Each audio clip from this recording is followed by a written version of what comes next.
Well, good evening, everyone. Welcome to the County Chambers. This is the Flagler County Board of County Commissioners meeting. We're in the Government Services Building, Board Chambers, and it's 5 o'clock. If you'd all please rise and join me in the Pledge of Allegiance. I pledge allegiance to the flag of the United States of America and to the republic for which it stands, one nation, under God, indivisible, with liberty and justice for all.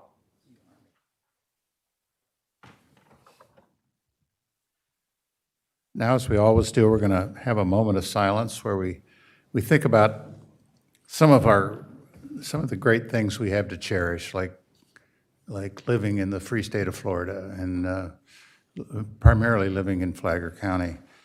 And also, give you a chance to honor our first responders, our police, our fire, our medical personnel. I mean, they're tireless, and their dedication and the things they do to keep us safe is remarkable. And we can't forget our men and women of the armed forces who are out there every day protecting this country. A moment of silence, please.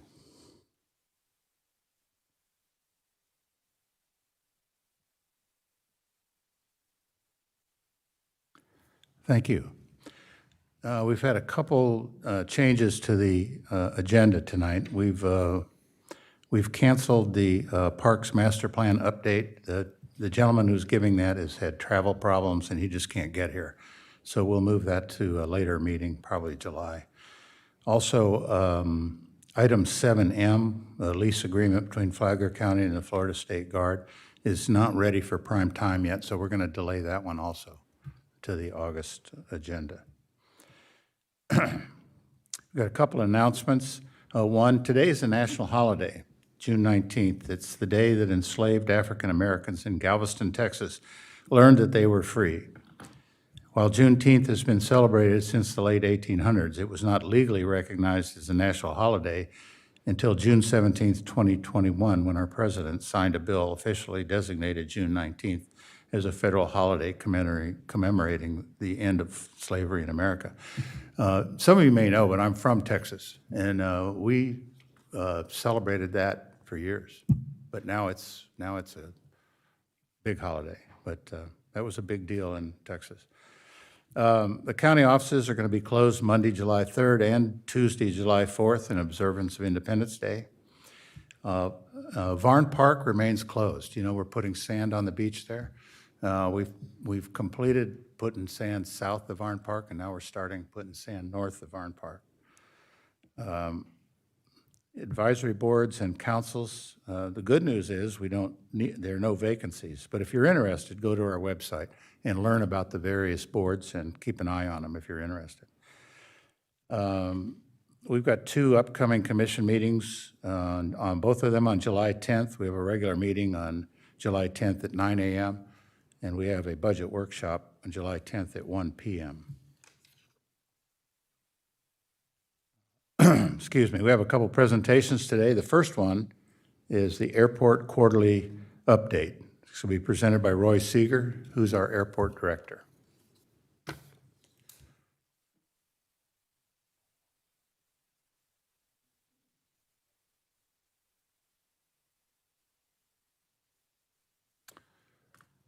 Good evening, Roy. Good evening, Mr. Chairman. Good evening, Commissioners. My name is Roy Seeger, Director of the Flagler Executive Airport. I appreciate this opportunity to give you an update as requested every 90 days. So here I am to give you an update to where we're at today. So with that, just going over a few of the projects where we're at. So right now we have we're about to finish, we're probably about 95% done to replace the air traffic control tower equipment. As you all just signed off, the FDOT grant for $20,000 allow us to get our GPS clock and our backup weather. So once we're all that, we'll be able to close that project out. T-hangar construction, that project is about 50% completed. Show some pictures here shortly of that. Taxiway Alpha construction is just underway in June, started June 6th. So that's just gets started. The GA Terminal Apron expansion project, that's going to get started once we're done with the taxiway project, which should be about another 5 months. And the Enterprise Car Wash Facility and Parking Block expansion, that has been completed, and they should be getting their CO here shortly. So I wanted to show you a couple of projects. So when I was here 3 months ago, showed you that's where we were with the project. And this is where we are now. So we completed a building and a half. A lot of the site work has already been completed, and as you can see in the front there, starting on the taxiway project as well. And there's so I have more pictures of the Halifax paving doing the milling on that portion of taxiway Alpha. And there is the completed car wash facility. It's all complete. Some of you all will be able to see that. Most of you saw it, that when you were at the, that's other news that we have that you all know. You're all there. We did the soft opening last week for hijackers, so that was great. I do understand they are still closed on Sundays and Mondays, but I think they're going to be opening up 7 days a week here shortly. Any questions about the projects? Okay, hearing. Was there a, you and I were talking, there was a small problem with the car wash? Right. Power I mean, they were at that point right there for a couple months. Oh, really? And it was literally just waiting to get the, basically the innards to the electrical box. Oh, so oh, that's that's all they were right, waiting innards, for. yeah. Once they got that, I've already seen FPL out here. They got it all hooked up. So like I said, they should be getting their CO here very shortly. Okay, great. Thanks. So in the, actually, that should be the third quarter. No, that is the second quarter. So third quarter. So we've done 25, just got that wrong. So in those 3 months, actually not quite 3 months, we're still in June, but so far we saw 24,000 gallons of avgas and 41,000 gallons of jet fuel. So I always like to show that. So when you got the avgas, 1,151 fuelings, that's a lot. So that's an average about 21 gallons per fueling that they do. And then on the 41,000 2 fueling, that's average about 215 gallons per fueling. So quite different. It's like we like to sell a lot more jet fuel, make a lot more money on that too. I thought it was interesting. I shared this with you the last time we discussed, but we talked about the total economic impact that the airport brings to this community. And we talked about it being $455 million, but they just recently released another piece of information kind of looking at all the airports together. And so I wanted to bring that and show you this. So this was just put out. So this is the FDOT District 5 economic impact for our region. So this is our region right here. So you can see the FIN, that's the Flagler Executive Airport. So in our region, District 5, there are 27 airports, 4 commercial service airports, 1 military airport, and 22 general aviation airports. So what I wanted to show you here, what I thought was pretty interesting, so obviously the economic impact, we have come nowhere near what the commercial service airports bring in, but the only 2 airports that beat the Flagler Executive Airport in economic impact are the Orlando Executive Airport and the Kissimmee Gateway Airport. So we're the third in our region at $455 million, which I'm okay to take in third to, being that those 2 airports are in the backyard of the Mouse House. So I think that's pretty good. Here's our air traffic control monthly operations. You'll see we're averaging right now just about 15,000 operations a month. So the last time I was here, there was a request by Commissioner Dance to talk a little bit about the noise concerns that we have at the airport. Primarily, these issues include frequency of aircraft, altitude of aircraft, time of day, and location. The noise calls are predominantly related to flight training activity. And majority of these calls usually come from the U section or the Z section. And just for a note, that these neighborhoods are contiguous to the airport property.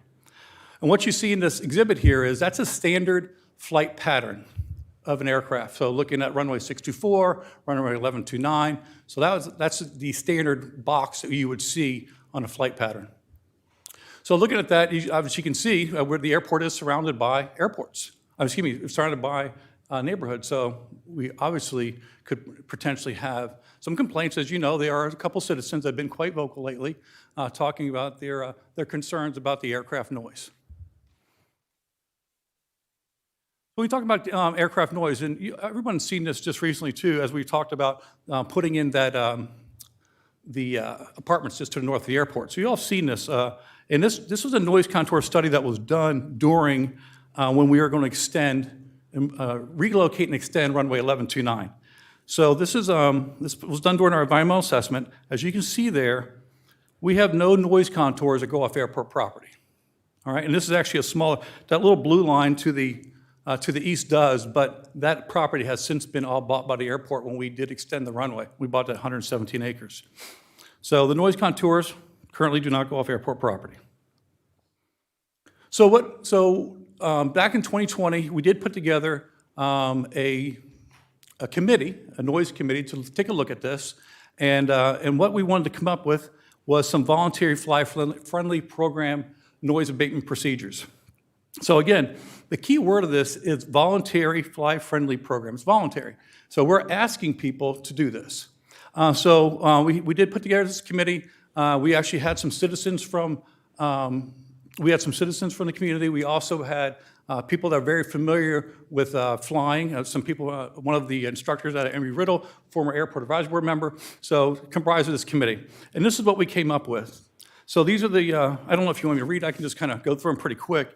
It says, when the ATT is tower, runway 11 is a designated calm wind runway. The normal traffic pattern altitude is 1,033 MSL. Right-hand traffic when operating on 1-1. All crosswind turns should be made when passing through 700 MSL. Departing aircraft use best rate of climb, VY, or best rate of climb, VX, or combination thereof. Reduce power from takeoff climb of power as soon as practical. And this was the big one. A voluntary nighttime curfew for training flights be from 10 p.m. to 7:30 a.m. Monday through Saturday, and 9 a.m. on Sundays and national holidays. Stop and go and intersection traffics are strongly discouraged. Use full runway length when departing unless directed by ATC. In jet, aircraft operators use MBAA or manufacturer's recommended close-in noise abatement procedure and arrival procedures. Helicopter operators should enter the pattern above 500 MSL. On departure, climb within the airport boundary and to a minimum of 500 MSL before proceeding on course. So that's what we came up with. MSL? Mean sea level. Okay. So our airport sits, mean sea level sits at 33 feet. So 1,000 feet would be 1,033. Any questions about the voluntary noise abatement procedures?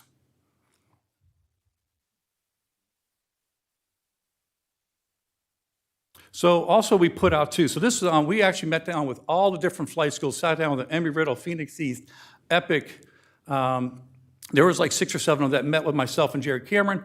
We talked about these, we shared these procedures with them, and we also came up with an exhibit that kind of shows the flight pattern. Now, if you look at that flight pattern, these flight patterns compared to those boxes that you saw, what we've done here, we've actually extended that pattern out because what we want to tell the flight schools to do is don't turn over the neighborhoods. Turn over in the green spaces to the southeast and also over I-95. So this is what we've had published. This is what we requested of the flight schools to do. Now, it's just like anything else, commissioners. We can ask and ask and ask people to do what we ask them to do. But at the end of the day, you know, it's hard to, we aren't the police of it, basically. The FAA is the police of anything that happens in the air. So it's just like, you know, people going down I-95. I mean, we can't tell people that you can't drive down I-95 past 10 o'clock. Just like we can't tell people you can't fly in this airport at 10 o'clock. But we've asked them to. So before I go on into that, is there any questions about the noise?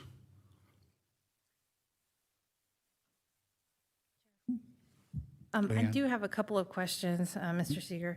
The noise abatement, the noise contour study that you have there, is that considered sufficient as like a substitute for an FAA noise study?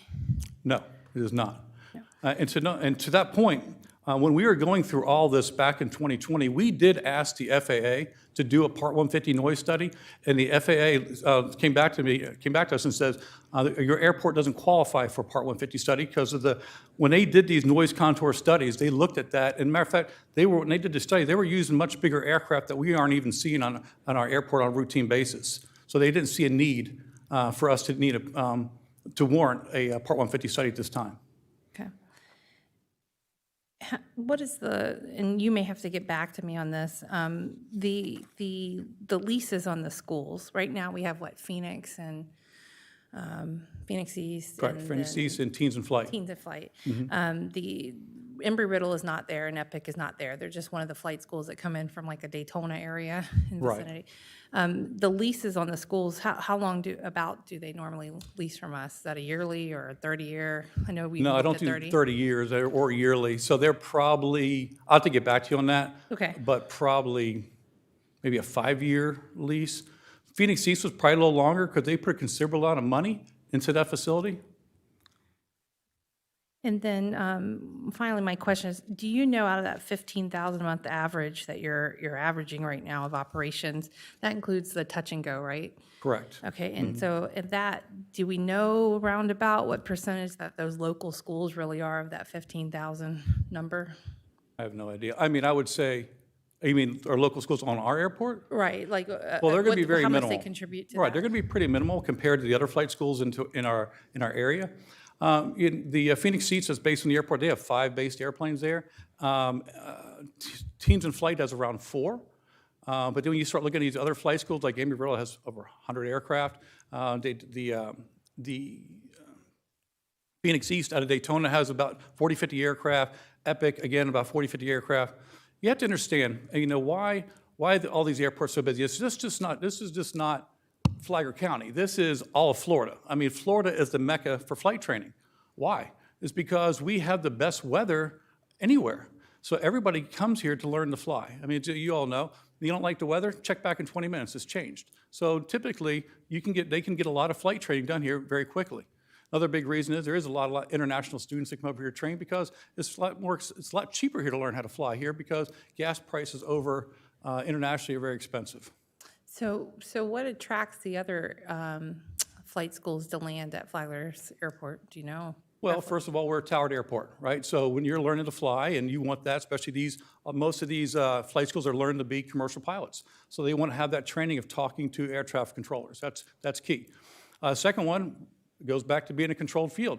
Controlled fields are much safer. A lot of flight schools won't allow flight schools to go to uncontrolled fields because there's nowhere there to, keep people. Now they go into land and some other ones, but majority they like to go into controlled airports. Now also with that, when these aircraft take off, say they take out Daytona, they take out New Smyrna, they're just doing a big round robin. They're flying up to St. Augustine, they're New Smyrna, Ormond Beach, Flagler, all those different, and doing all their different training while they're hitting all those different airports. So the flight schools use piston engine, right? So they're all unleaded gas. Correct. Pretty much that come in and out. And going back to the voluntary noise abatement, they've been responsive because we still continue to get the complaints. Is there any good solutioning to get them to stop doing their turn directly over the neighborhood? Like I've asked it, a dozen times. Matter of fact, I was on the phone today with Embry-Riddle.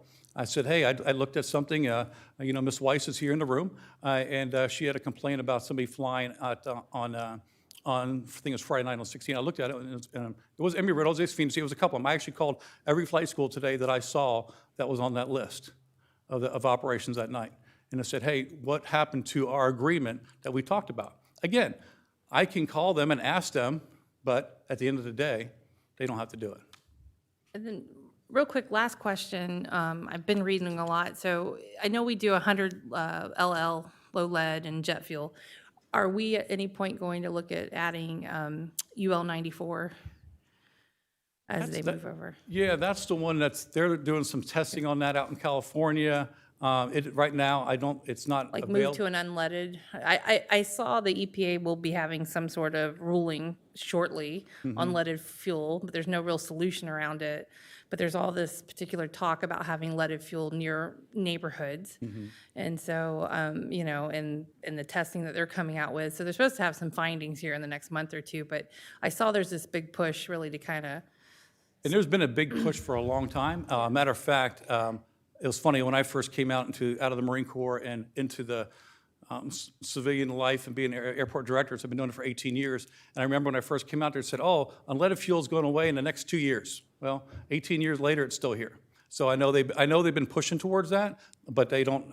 94 that you're talking about is starting to get some traction, but there's not been a definite replacement yet. Right, yeah. That's I'll keep looking and probably sit down with you to talk about it. But there is a lot of push by the EPA on leaded near the schools, dropping near the schools and near the neighborhoods, which makes our regional airports sort of different, is that there's so many houses around it compared to Daytona or St. Augustine even. So it's something just to have a broader discussion on, but does anybody else?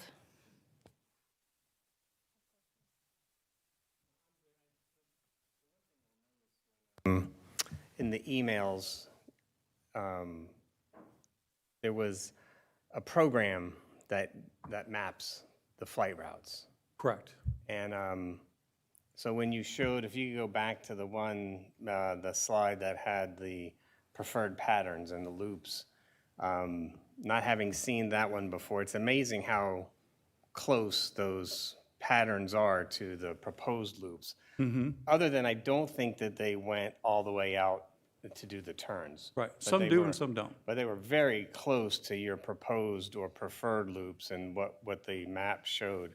So other than getting them farther out to do the turns, the pattern was very close.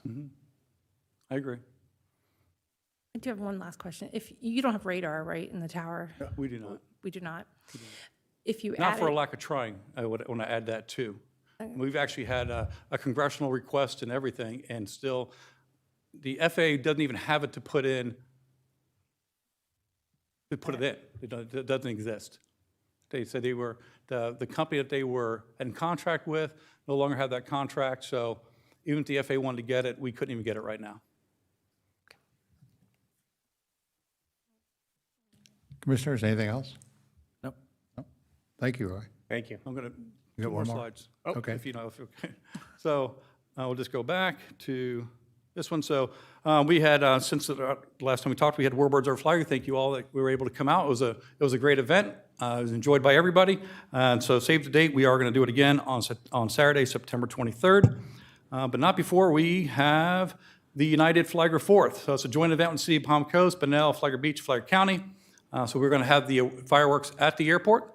Gates will open up at 5 o'clock. We're going to have vendors. We're going to have reading of the Declaration of Independence. We're going to have music, and it'll be a great time to celebrate the freedoms that we have and see some great fireworks at the airport. So with that, any further questions, Commissioners? I would assume you should be able to see those fireworks within, what, a 2-mile radius of the airport? Yes. And- So some and I people know said they from- could actually see them at Flagler, parts of them, because they do, we will have some of these shells, they are 8-inch shells, which means they can go up to 800 feet. So from town center that has a clear view, you should be able to, even from, without having to get too close to the airport, for traffic purposes, they could. Right. So I'm glad you brought that up. So just real quick, we are doing it different this year. So remember last year, we had parking on the back of the airport off of Fenway and parking on the front of the airport. Well, that was bad. That was a lot, too many people, too many congestion. That just locked up the traffic for a while. So what we're doing differently now is we're not going to have anybody parking on the front of the airport, on the north side, off of 100. All the parking is going to be over in FPL, by FPC, all in those areas in town center, and then the sheriff's department working with them. They're going to be, directing people to walk across, and then so everybody in the front of the airport will just be be walking onto the airport in the front, so we don't have all that bad congestion. But those people that do want to drive in and are handicapped and want to go to the fireworks, we suggest that you go off of Fenway and park in the rear of the airport. You'll have just as good as viewing from the back of the airport as well. So that is one of the big changes we're having this. And work with City of Palm Coast, and they're getting all that messaging out to everybody as well. Thank you. Very good. Thank you, Roy. Thank you. Next up, we have State of the Library.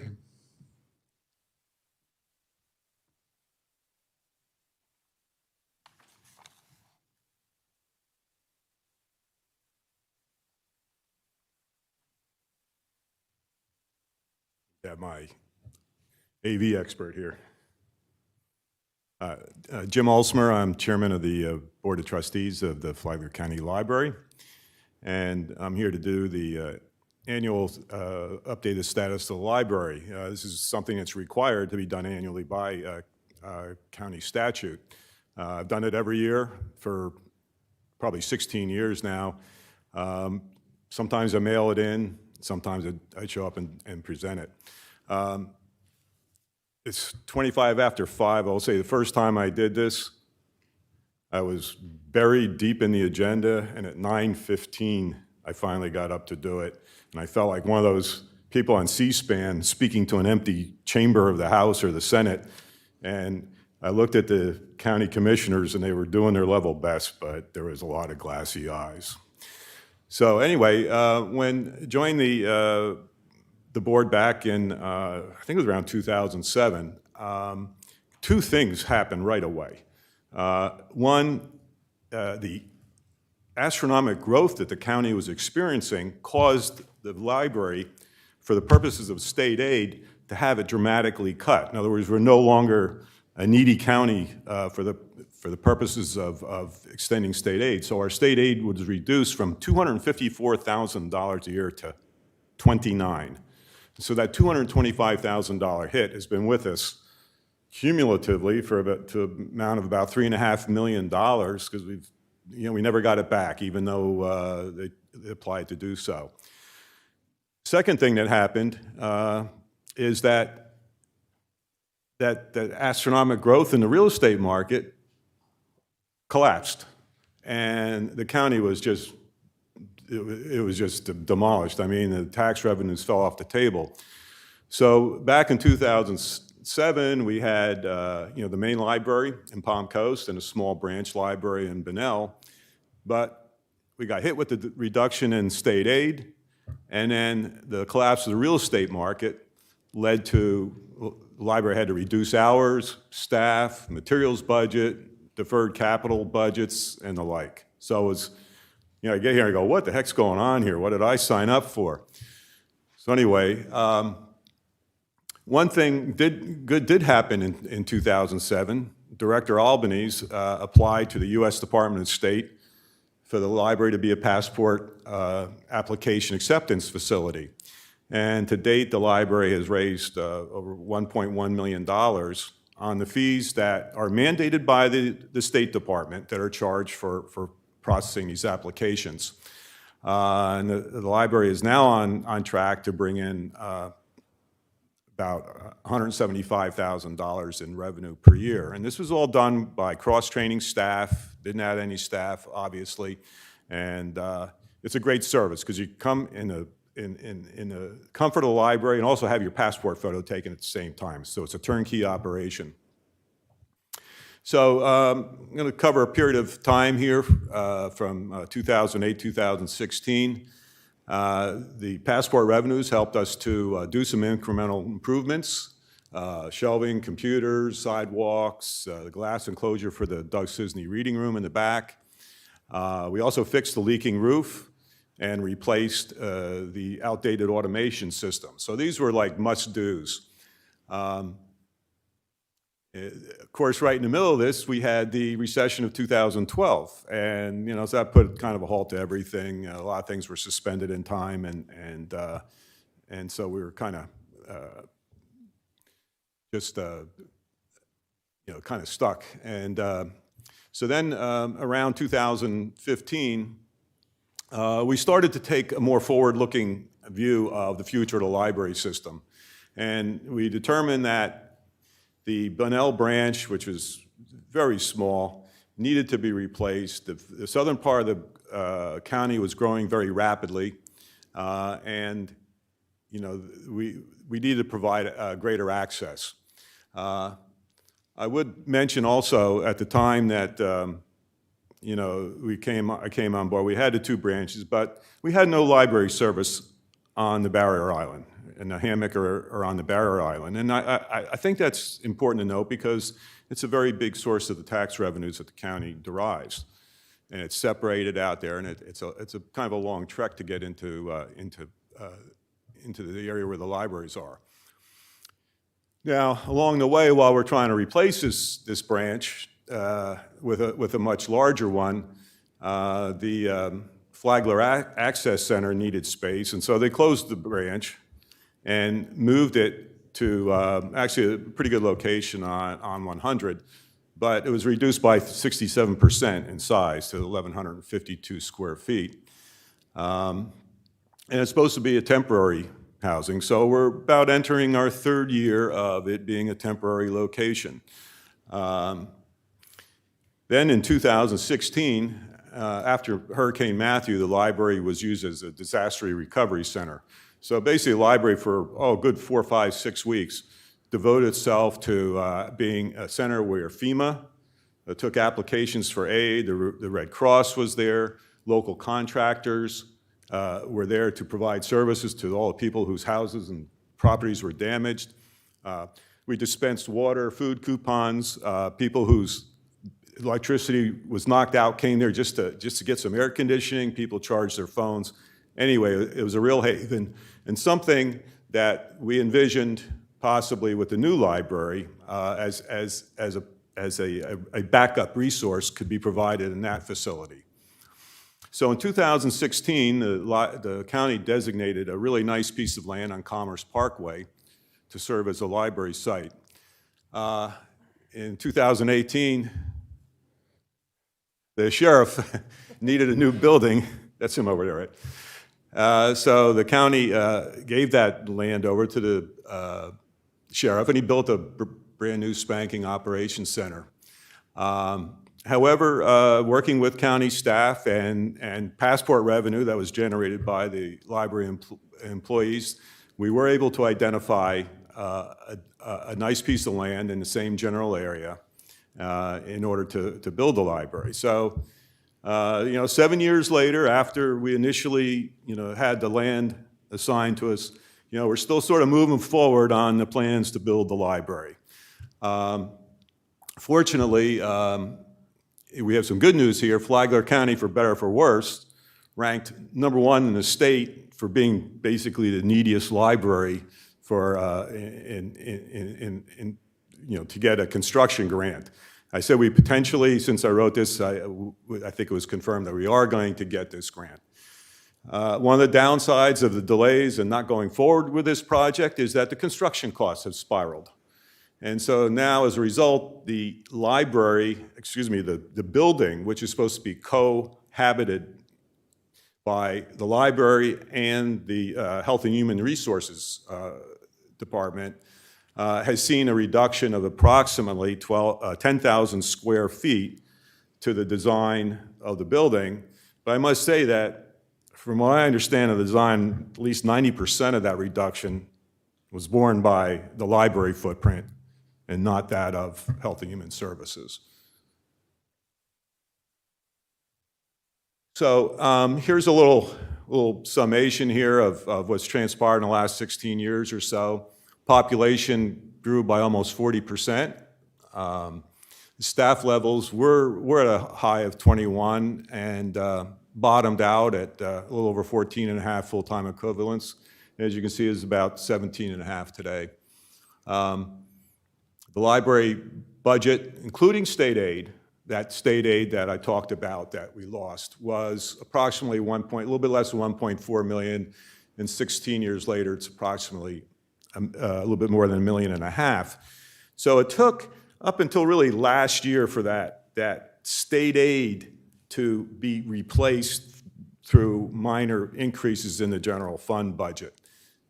So, one thing that really concerns me a great deal is that the library hours per week, the open hours were, 65 hours per week, and with a cut that took place in this recent year, we're down to 52 hours per week, despite the fact that we had a surge in tax receipts. What has happened is, and Director, Albanese can testify to this, that the staffing got so tight that they had no choice but reduce the operating hours. And some of these hours are, if you're working stiff and you come home from work and you have dinner and at 7 o'clock you want to take your kid to the library to get a book, well, you're going to go there and probably the door is going to be closed. And I think that's really terrible. During this period, the consumer price index rose by about 45%, but the budget for library materials increased about 10% during that time. We still have no library on the Barrier Island, and I'm not here to say we should do one today. We got to take care of the greater library need for a new library we have here in the southern part of the county. But a little analogy, I liken a library to a large retail establishment, offering goods and services to the general public. If your doors aren't open, patrons cannot come in, customers cannot come in and buy your products. If you don't have any staff or you're severely strapped staff-wise, people can't come in, find something they need, they walk out the door. And if you have no inventory, then Katie bar the door. You're out of business. And so that's not where I want to see this library go. We have reported all along that the library does not meet minimum standards or the benchmarks set by the state of Florida.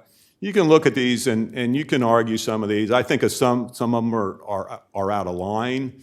I don't think we have quite the need maybe for the computers as indicated there, but we certainly are strapped staffing-wise and certainly space. There's a premium on the space in the library. We have so many organizations, clubs that use the meeting space for very, very good reasons. And if you don't like what the state has to say, you can look at the right-hand side and see how we compare to nearby counties.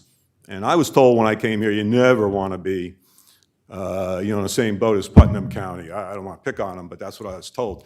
And they've managed to somehow sort of fall behind us or even with us, but you can see that we really don't line up too well compared to just neighboring counties. So whether it's the state standards, whether it's the fact that the state every year for 7 years in a row determined that we were the most needy library in the state, or looking at neighboring counties, the library has been resource constrained for a long period of time. So what's the ask? Real simple.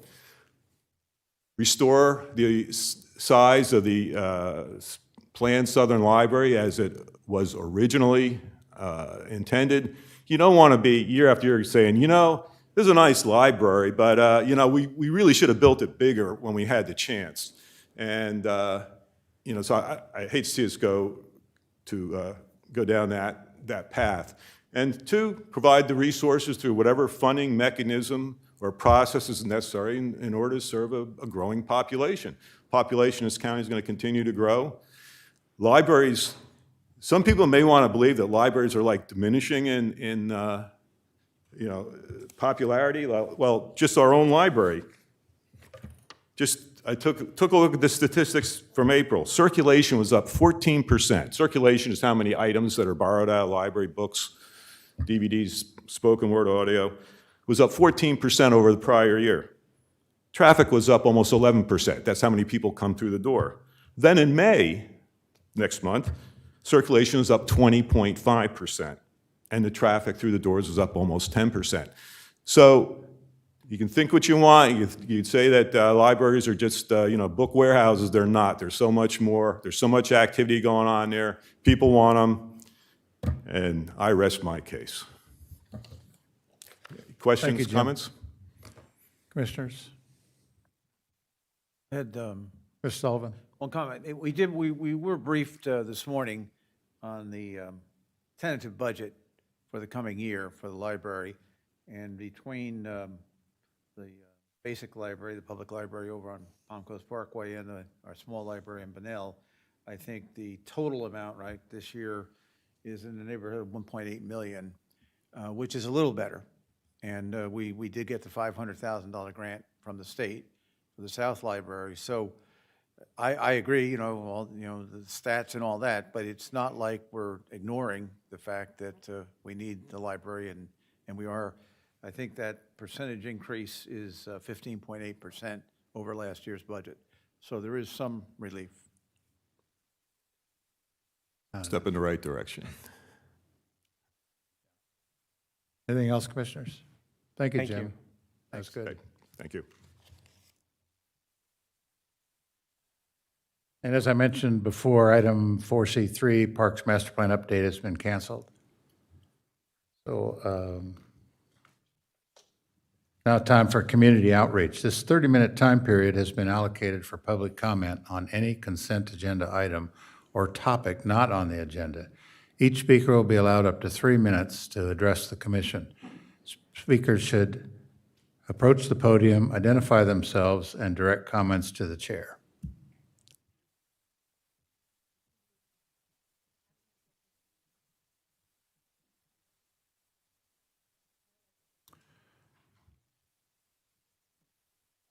You want to project them onto the screen?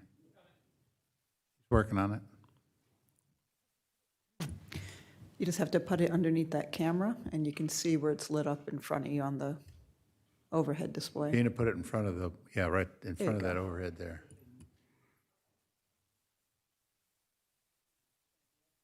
Need a little focus.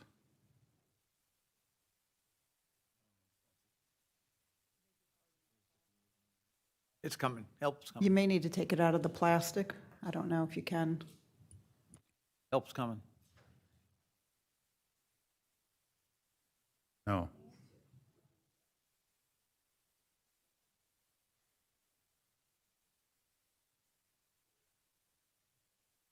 There you go.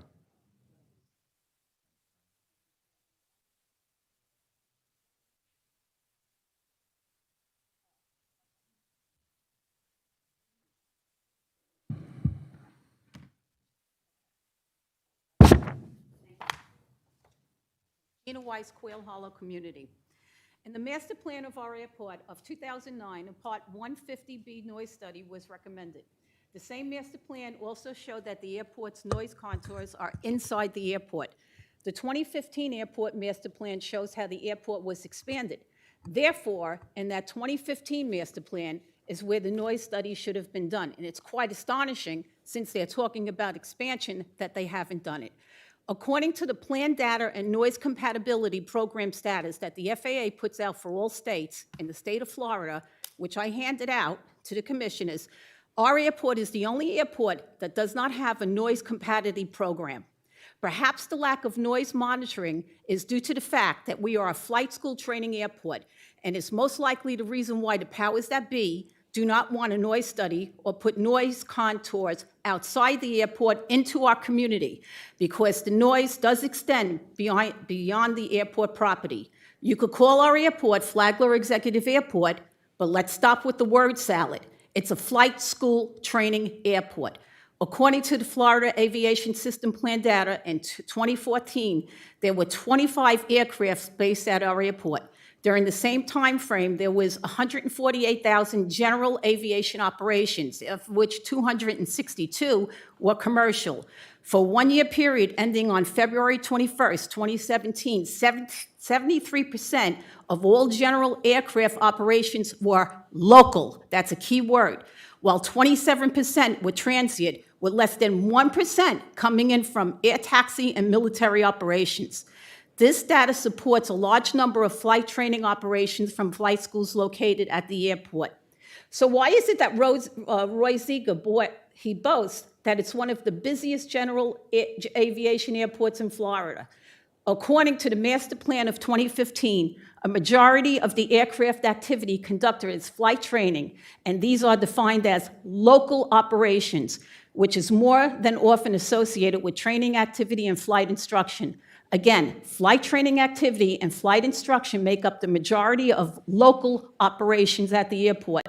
This is in part due to the fact that under touch-and-go procedures, they are considered two local operations, one arrival and one is departure. That's also in the master plan. The master plan level of touch-and-go activity at the airport is significant due to the flight school conducted at the airport by the flight schools. According to the master plan interviews in 2015, with the airport air traffic control management, as well as representatives from Embry-Riddle Aeronautical University and Phoenix East, Inc., estimated that training activity is 75% with touch-and-go operations. The master plan needs to be corrected, as it states that there was no impact change. Thank you. Next speaker. My name is Celia Puglisi, and I ask kindly this county commission that I will yield my 3 minutes to our community. No, can't do that. Okay, then I can speak myself. I am also here supporting our citizen Gina Weiss, because I don't know how can they live in those homes.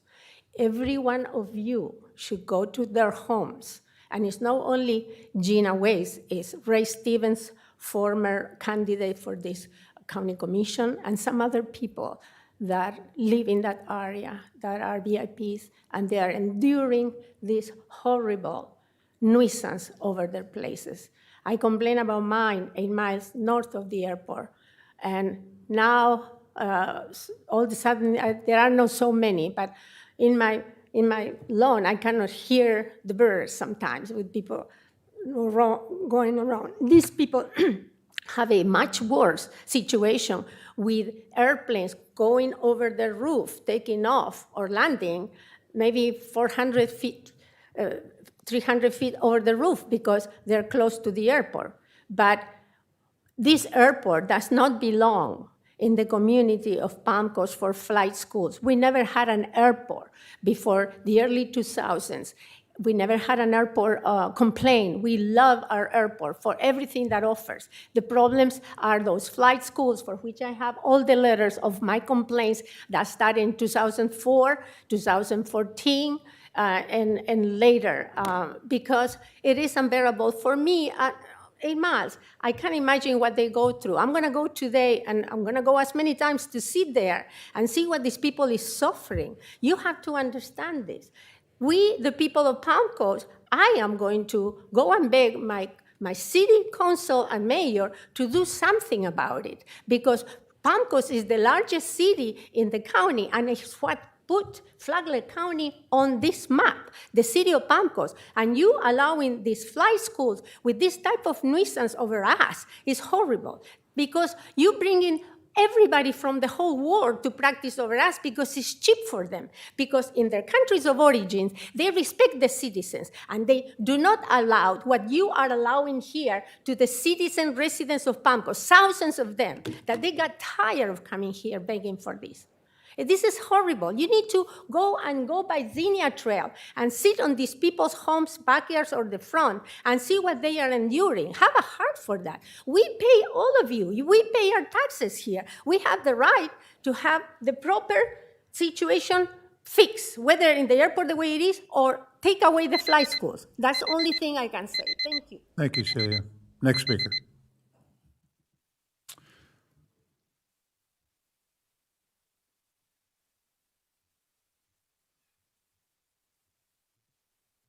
Good evening, George Mayo, Palm Coast. First, I would like to pull 7I from the consent agenda. Seven which, I'm sorry? 7I. Aye. Also, two things I wish to speak about. One is the new session from the legislature. SB 540 was just passed, making it riskier for anybody to sue over new development. And SB 102 was passed, basically preempt many of local government's zoning and land use powers. I want to thank Paul Renner for all the things that he got for the county this session. He did an admirable job. But I've asked this year after year after year, do we not talk to our representatives about preemption? Pretty soon, 5 years from now, 10 years from now, you're going to come here just to sign the bills that are sent down by Tallahassee, and that's all you're going to be able to do. Preemption is getting worse and worse and worse, and I hope we speak to our representatives and senators about it.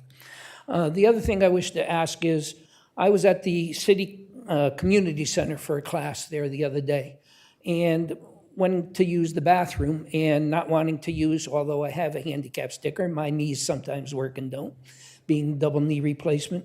I didn't use the handicap stall, I used the regular one. And the bowls are so low to the ground, and my knees weren't working, I had a hard time getting up. So I'm not asking for grab bars in all the stalls, but what I noticed there is the one in the handicap stall, the bowls are installed, bolted to the wall. So could you not, and I talked to Mayor Alphen about this, and he thought it was a good idea, and I'm going to bring it up to the city council tomorrow. When you have new facilities, like you have the tennis and pickleball courts going in, or any other new facilities, can you raise the other bowls that are going in besides just the ADA ones? There's probably as many people living in this county that are my age, that are 8 years old. And I'm sure sometimes they have a hard time using them and getting up, to try and brace themselves and get some leverage. So could you look into it? I don't know if there's, laws or whatever, but it seems to me just logical, just raise them up. As the one that's in the community center, it wouldn't be a change order for the bowls because they're the same and they're bolted into the walls. All you would have to do is change order is the pipe coming out of the ground for both the water and the sewer. So whatever that difference is, 4, 5, 6 inches, I don't know, but you would just have to increase the pipe and nothing else. It would not be a change order for any other equipment. So I'm asking if we look into that with the city and any other new facilities you build, can you look into raising the bowls up? And would be very helpful to somebody my age. Thank you. Thank you, George. Next speaker. Seeing no one approach, I'll close public comment. Commissioners, do you have any comment on the consent items that you'd like to discuss before we pull them? None from me. No, not if we're gonna, I don't know if, We're not what gonna we're pull gonna it. discuss on 7I, but we didn't get any direction on but I'll have some comments on 7I. Okay.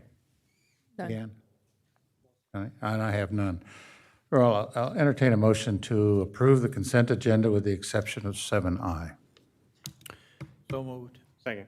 And moved and seconded to approve the agenda, the consent agenda, except for item 7I. All in favor, say aye. Aye. Aye. All opposed, say nay. Hearing none, the motion passes. 7I. 7I is consideration to overhaul and upgrade our current website using a new platform and technologies provided by the Granicus Government Experience Cloud. Matthew Rivera.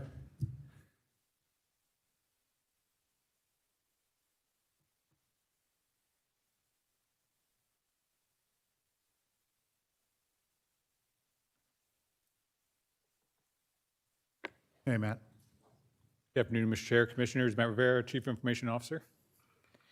So their proposal for the website overhaul, Granicus is our current vendor. They have designed our current website and have been maintaining it for us. This year, we've been looking at the overhaul to update some of where it's lacking, bring it current. The new platform that they're offering gives us additional capabilities as far as ADA compliance, ease of ensuring that it's ADA compliant for everyone to view, as well as statistical items, reports on the back end, what's working, what's not working. It also allows for the new platform allows for a better user experience on it when our residents come on the website to search for, hey, where can I pay my, tax bill? The user interface where they type in there, it's much more intuitive. It's a brand new platform.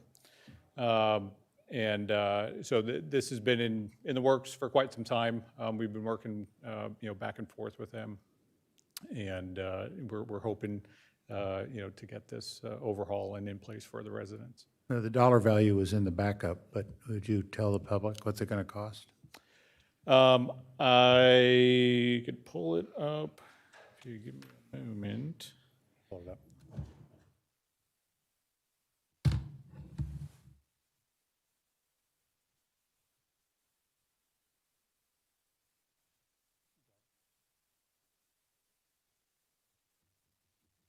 I think it says 59,225. Sounds about right. Sounds about right. 59,225. All right. And that includes the cost for the overhaul, the design and deployment for it. The residual annual cost on that for the maintenance is, I want to say offhand, it's going to be right around 30,000 for that. So, Is that an annual cost? annual cost, yeah. 30,000. So that includes, there's a GovCloud segment to it to host the website and a few other back-end items for the maintenance and cybersecurity. And so that's another thing that's added with the new website, the enhanced cybersecurity aspects of it as well. So part of that is it's all included with it.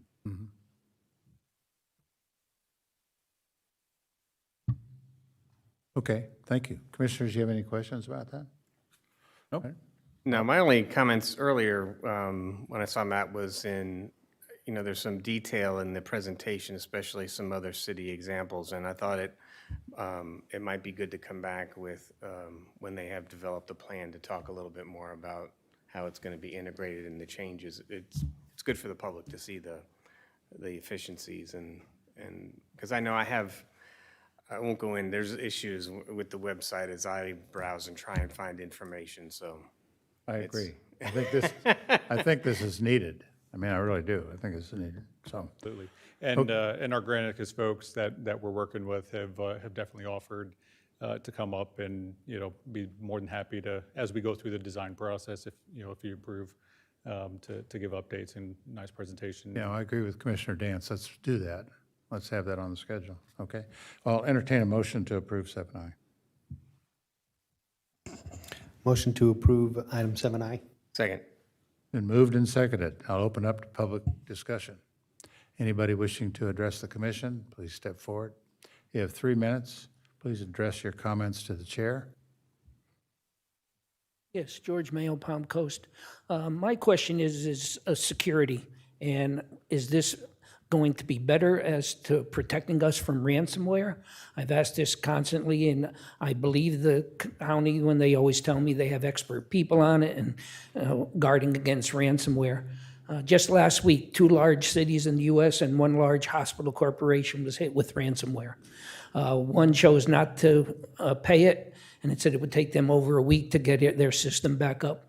One of the other cities said, we'll just pay the ransomware and get on with business. So I want to see, is this going to be better prepared to save us from ransomware, or is the same, or, that's what I'm most interested in. Thank you very much. Thank you, George. Matt, do you want to address that? Yeah, go ahead. Absolutely. Thank you. Great question. With my background being specifically in cybersecurity, coming from the Department of the Navy, I absolutely love hearing when people are concerned with cybersecurity, so I appreciate the question. For the website specifically, there is enhanced cybersecurity features with it. Again, that's going into some of the more back end, and I can't talk about the specifics of it, but yes, it is enhanced cybersecurity. Now, the website also does not tie into our county network or system. So the question for ransomware technically doesn't apply with the website. However, I will address your question. We are moving forward and enhancing our cybersecurity posture for things like ransomware attacks on the network side for the county. Yeah. That was a softball question for you to hit out of that. That was funny. Thanks. Thanks, Matt. Next speaker. Ice Quail Hollow. I put these out there before. Well, forget about it now because I'm seeing a different light pattern. I'm sorry, we're discussing item 7I. I thought it was just Nope. open in general. Nope, 7I. Okay. Talking about 7I. Okay? Okay. All right.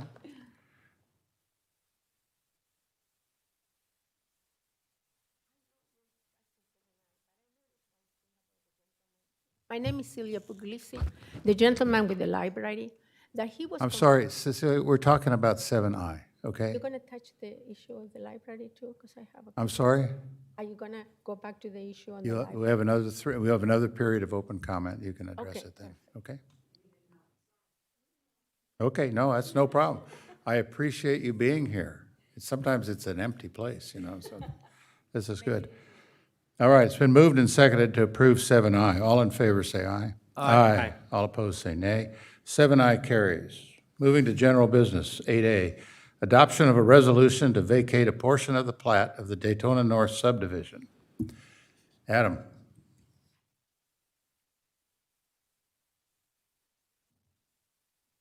Good evening, Mr. Chair, Commissioners. Adam Mangle, Planning Growth Management Director. Sorry, I couldn't figure out who I am. I've got a presentation, quick one. Yep. And this is lots 9 and 11 in Block 54 in Daytona North. The purpose of this request, we've seen a few of these. This one is to build across the common lot line. Arguably, that unit that's there, looking at this, and its present location looks like it's already been built across that common lot line. In Daytona North, if you know about this, it's got that 5-foot blanket easement for both utility and drainage purposes lying along each side lot line. What we're doing here with this request, vacating the one that's between 9 and 11 and then shifting it to the north of Lot 9. So you'll have that easement on this property will be 10 feet wide, 15 feet in total.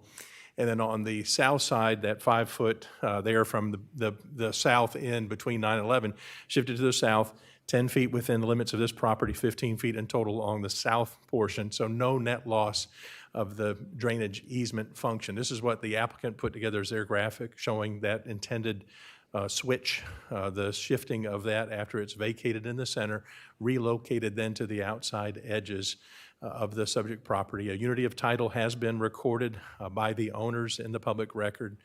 All taxes are paid up to date. No one's deprived of access, which is always a concern that we have with a vacation request. We did do legal notice with this. We got the consents from all the utility companies with this. Again, most of them noting that they didn't want to have anything happening with the frontage, and nothing is happening with the frontage or any easements along the front of the subject property. With that, we have the recommendation that the request the board adopt the resolution for the vacation and relocation of the 5-foot blanket easement lying between lots 9 and 11 in Block 54 in Daytona North. With that, I'll close. Wait any questions or comments. Thank you. I had trouble with the math. We have a 10-foot easement that's 15 feet wide. You have 5 feet. Could be 5 feet for each lot, that's 10 feet. How did it get to 15? Because you have on the, from 7 and 9, there's 5 feet on each side of that. So 7 will have 5, 9 will have 5 right now. I can't show you. Oh, I see, I got it. And so then I they're got it. So it adding goes to 15 when you add the other 15 in 5. total. Yep, got it. Okay, thank you. You're welcome. Any questions, commissioners? If not, I'll entertain a motion. Make a motion to approve item 8A, adoption of a resolution to vacate a portion of the plat Daytona North subdivision. Second. It's been moved and seconded to approve item 8A, adoption of a resolution to vacate a portion of the plat of the Daytona North subdivision. All in favor, say aye. Mr. Chair, Public comment? Public comment. Pardon me? I'll open it up to public comment. Anybody in the public wish to discuss item 8A? Seeing no one approach, I'll bring it back to the commission. All in favor, say aye. Aye. Aye. All opposed, say nay. Hearing none, the motion carries. Thank you, Don. Oh, the attorney did. I thought it was you. Okay, item 9A, legislative. Request for approval on second reading and adoption of an ordinance amending chapters 8 and 9 of the Flagler County Code of Ordinances relating to the building code and code enforcement. Mr. Chairman, Mr. Moylan is passing out section 9-12 in your handout. It was on page 9 of the ordinance. And we discovered after publication that there's some language in there that still implied that the special master was an office to be held by and appointed in some way. We discussed that at length. Yes, sir. Yeah, we And did. so we've tweaked that language. This is a pass out. What we want you to do with this is if you choose to approve this tonight on second reading, have with this added language, this 9-12, that conforms to the legal requirements that are very clear that the special magistrate is not an office or an officer of Flagler County. It's like the Value Adjustment Board. You have to employ them. I mean, you have to pick one. Yeah. Exactly. Okay, got it. So very quickly with this, I won't go into great detail with these, but this follows our workshop April 3rd and May 1st. And then what we've done with this is we've taken the language that we talked about before from the draft. We've removed the language that was specific to the contractor licensing that was linked to the 2021 House Bill number 735.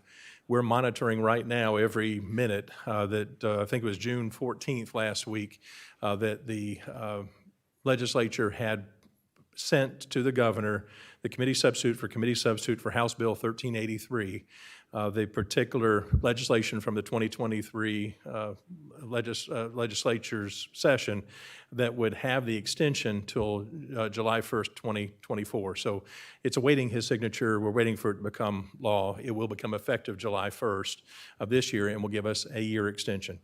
And so we will bring back then, at some point within the next year roughly, once the agency, specifically Department of Business and Professional Regulation, figures out where they're going with those specialty licenses, we will bring back an ordinance amending that section of our code. But for now, our language holds because the state legislation has not kicked in. We have not had that preemption. We've had that delay in 735 going into effect. And so basically it will be our licensing program continuing just as we had before until that hits its effective date. So we have the Florida Building Code amendments we talked about before, property maintenance code that will come in with this, another tool in our toolbox. And then the special magistrate that we just had has the pass out here for you. That's the only change we've done is to section 9-12 in that ordinance, aside from removing that text all related to the contractor licensing. So this is identical except in those two respects. With that, we have the options: approval on second reading and adoption, denial, or continuing for some purpose that we can come back and hopefully resolve at the next meeting. With that, I'll close. Wait any questions or comments. Thank you, Mr. Chair. Thank you. Commissioners, any questions? Just one, because I've been on that VAB along with a couple of the rest of you. That special magistrate's a little different situation. They come in from the state. Our lawyer does not appoint that magistrate, but it's the same deal. Yeah. Same kind of deal. I just wanted to point that out. Yeah, that's good. Thank you. Anything else? I'll entertain a motion to approve. I'll make a motion to approve item 9A, request for approval on second reading and adoption of an ordinance amending chapters 8 and 9 of the Flagler County Code of Ordinances with the added modified language in section 9-12 on the use of a special magistrate. Second. Been moved and seconded to approve item 9A. Open up to public comment. Any in the public wish to comment on item 9A? Seeing no one approach, I'll close public comment. All in favor, say aye. Aye. All opposed, say nay. Hearing none, the motion passes. Thank you, Adam. Thank you. Ms. Petito. Thank you. Just one thing. Earlier in the day, we had our budget workshop. I presented two options for the replacement of our Fireflight helicopter. One of the two options, option one, appeared to be met with what I thought was unanimous support and a consensus to move forward. But since it was a workshop, no formal action was taken. So understanding that we had tonight's meeting already scheduled, I just wanted to get approval to formally move forward with that letter of intent and secure the helicopter with a down payment. I believe it to be 10% of the purchase price necessary to hold the aircraft, which would be about $540,000. We would take that funding out of the reserve that we already have set up for the replacement of the helicopter. So just looking for formal board action on that. Very well. Commissioners, I need a motion to go forward with the purchase of the new helicopter. What's the consequences for putting this on the agenda in July? This helicopter may be sold. This is one that is currently in the process. It's 3 months out from being completed. There's no commitment from us to them, so they can sell it. You'll be then in the wheelhouse to purchase one direct. It would be a little over a year to purchase it at a higher price. Chairman. Mr. Sullivan? Right. Yeah, I agree with the motion, but as I pointed out earlier today, mosquito control is looking at buying a new, at least let them know what we're doing. So if they had any thoughts about, buying one at the same time, just let them know. The chairman is in the audience. Chairman of Mosquito Control. I just want to make sure you're aware. Okay. I'm sorry. That's it. What about the discussion on the law enforcement, what is it called? FLIR system? The FLIR. The FLIR system. forward-looking infrared. I wish the sheriff I know the hadn't sheriff left. had left. I know I did talk to the fire chief briefly after our workshop today, and there is a program out there that he could make an application for that. It sounds like it would be pretty much one of the items that they would cover. I don't know if the chief wanted to talk about it or the name of the grant. It sounds like he's quite familiar with this because there was a discussion last year, I believe, with the sheriff looking to make an application to replace it. I think that was one of the items he had identified during the budget last year.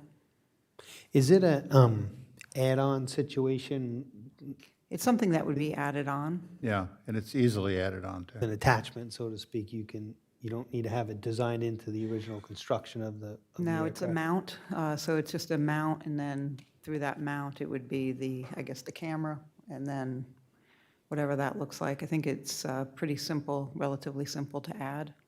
Looks like the chief might have something to add to the discussion. Is that okay, Mr. Chair? That's fine. The chief is approaching the podium. Good evening, Mr. Chairman and members of the commission. Obviously, the need to, apply these, when you use the word FLIR, that is a brand name, of this type of, of camera. So it's almost like saying a Coca-Cola when you mean a soda. So there are different options out there for a camera system. And obviously, we would be desirous to work with the sheriff on identifying a grant that we could apply that to the helicopter. It is about a $500,000 expense. So if we could get a grant, that would be much better for us. So we have worked with the sheriff in the past to try to identify grants that are out there, and he's indicated that they would do that in the past. So we would ask him to do that again moving forward. But that's something, if we made a decision to do that later, it's something that can quickly be added to the copter, correct? Yes, the helicopter would be designed so that system could be added to the helicopter. We'd not have to go back and retrofit anything with the helicopter. Got it. Okay, thank you. Anything else, commissioners? I just, so you need a letter of intent, and then we will get back a detailed purchase agreement, or what's the steps? It's my understanding that they had provided a cost estimate or a quote. The manufacturer did require a letter of intent with a down payment. Down payment's non-refundable. That's why I'm bringing it forward for board action to get approval to draft and send a letter along with the down payment. And the pilot what's his involvement been? Obviously, I think there was some discussion about his prior involvement in researching this. I would probably defer to the chief. I can only tell you from my conversations with both pilots that they're both well-versed on this aircraft. We would be purchasing the same aircraft that we have now. It would just be a newer model. But I open it up to the chief to talk more in length as it's his employee. Can you Yes, sir. speak to that? I can. Todd Whaley is our Director of Operations and Director of Maintenance, and as our subject matter expert, has been the individual pulling, the information together for us, to present to county leadership and to the county commission, as well. It is the same platform that we fly now, which is the Airbus, what they call the H-125. So we're continuing with the same exact model. So the training, the maintenance, and everything we carry forward, with that.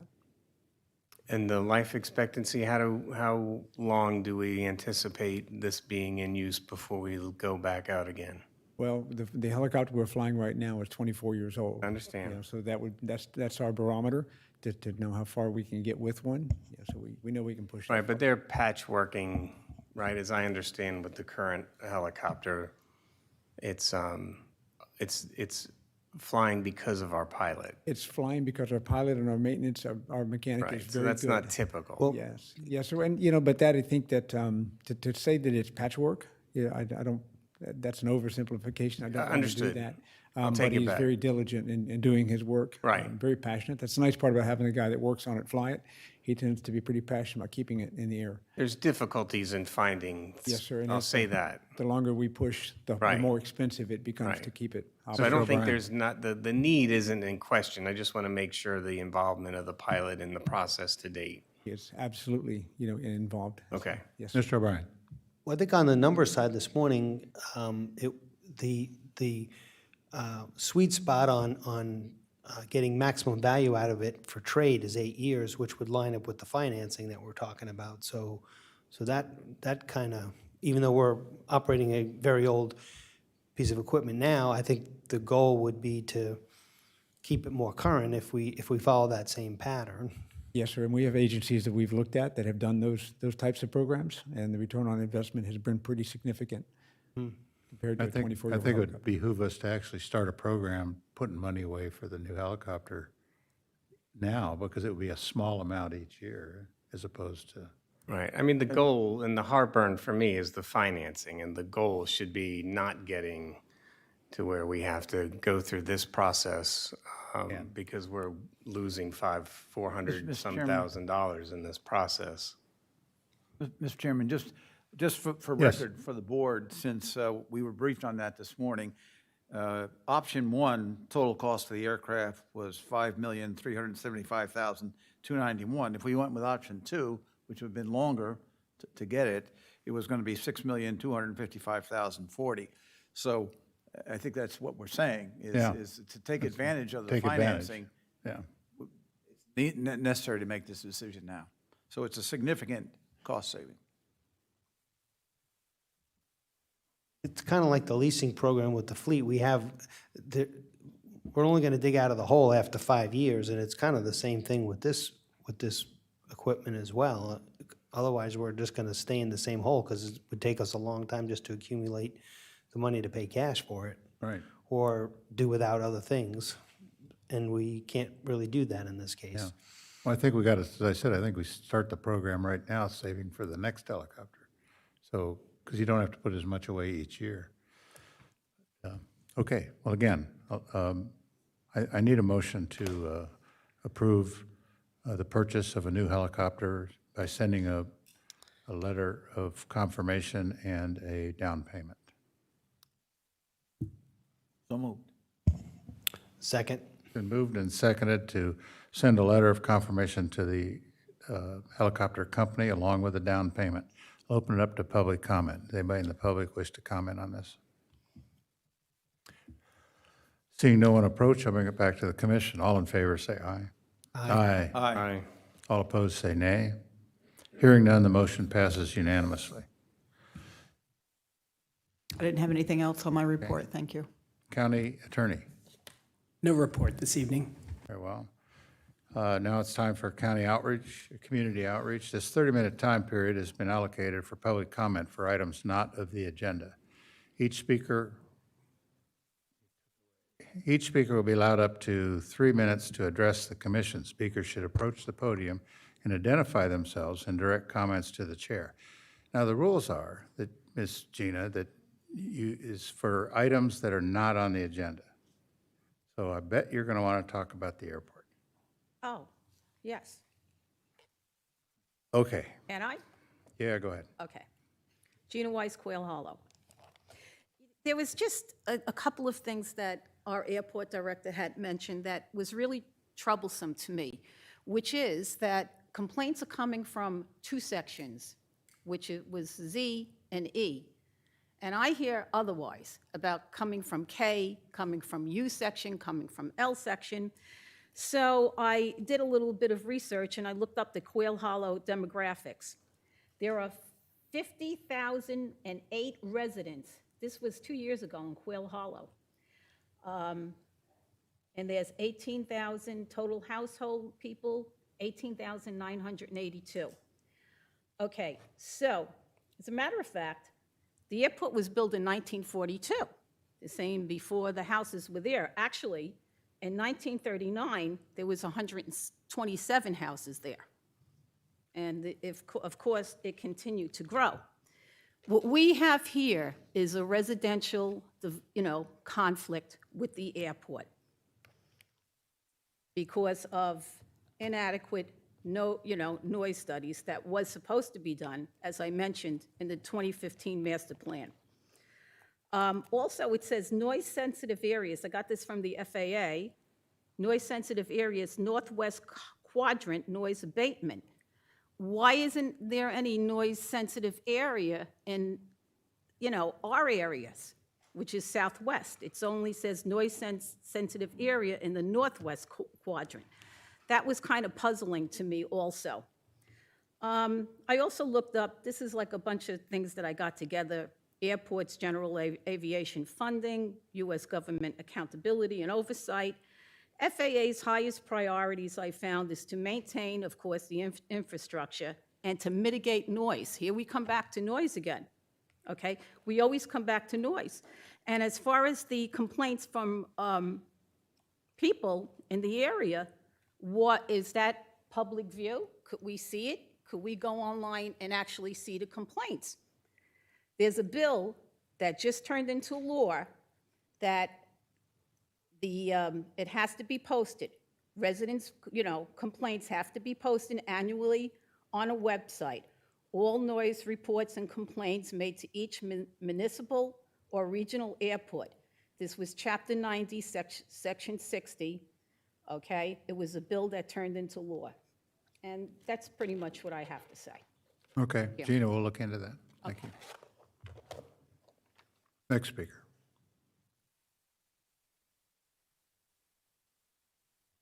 Puglisi, I heard and I saw the presentation for the library, and I saw comparisons of, I believe was contributions of taxes to the libraries. I want, please, all of you to pay attention at the different counties, like Volusia was it. Volusia has 564,000 population contributing. All of them, like we do, contribute with taxes. Flagler County only has 120,000 population. We don't have those many to contribute to luxury libraries. I really think that we are getting overboard spending taxpayers' monies on items that are no priorities. We need to land and look at the priorities we need here. And please, when you bring items, do not compare us to like a large county like Volusia County. I know how much they contribute to the library because I did have in the past a property there. And they contribute to the hospital as well, that we don't do here. But anyway, we need to compare to whatever is apples to apples, because otherwise we get overboard using our dearest hard-earned taxes of the people in Flagler County, which needs many more priorities to resolve, like traffic, like noise, like these issues that we're bringing here, and I hope you hear us. Thank you so very much. Thank you, Celia. Next speaker. George.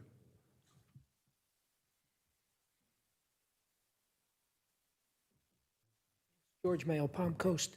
I missed the meeting with the Army Corps of Engineers, and I was wondering, has there been a resolution with the lawsuit with the homeowner holdout with the beachfront properties prohibiting that, and are we going forward with it? So, thank you. Yes, we are.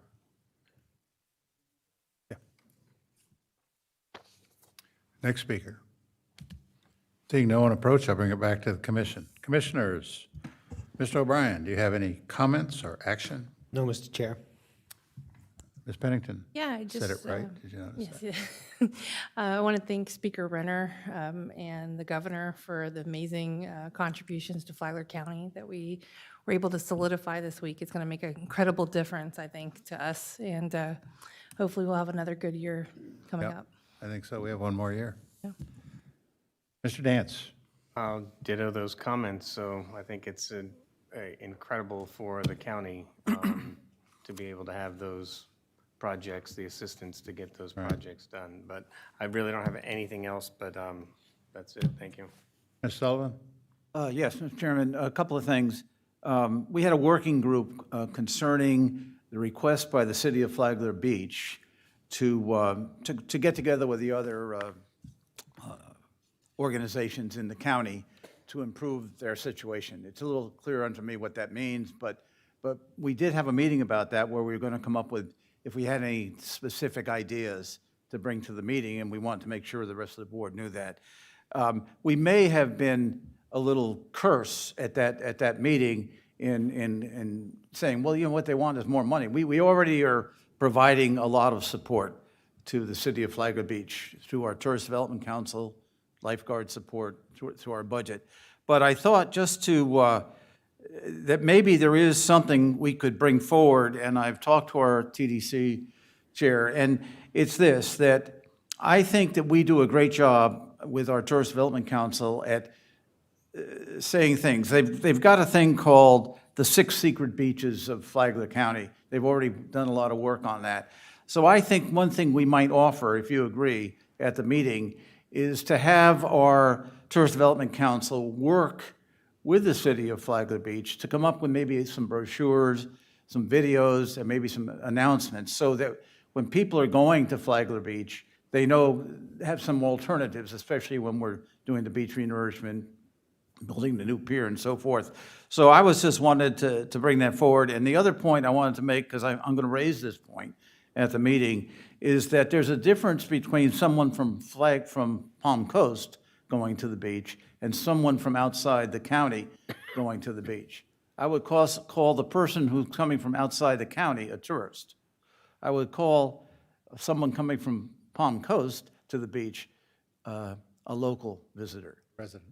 And I think that's important to make that distinction as we head into this. But if anybody has any comments on that, I'd like to have us bring those 2 points up. Yeah, the issue with the other parks, of course, this summer is Farm Park is still closed.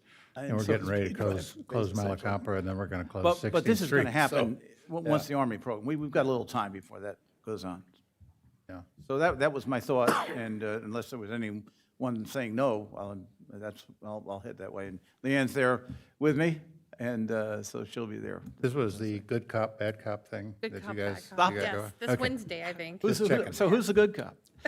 I'm Okay. still going to be the good cop. Okay, I have nothing. I'll entertain a motion to adjourn. Motion to adjourn. Second. It's moved and seconded to adjourn. We're adjourned. Thank you. Thank you, ladies and gentlemen. God, you turned my mic off again. Again, thank you all for attending. I appreciate it.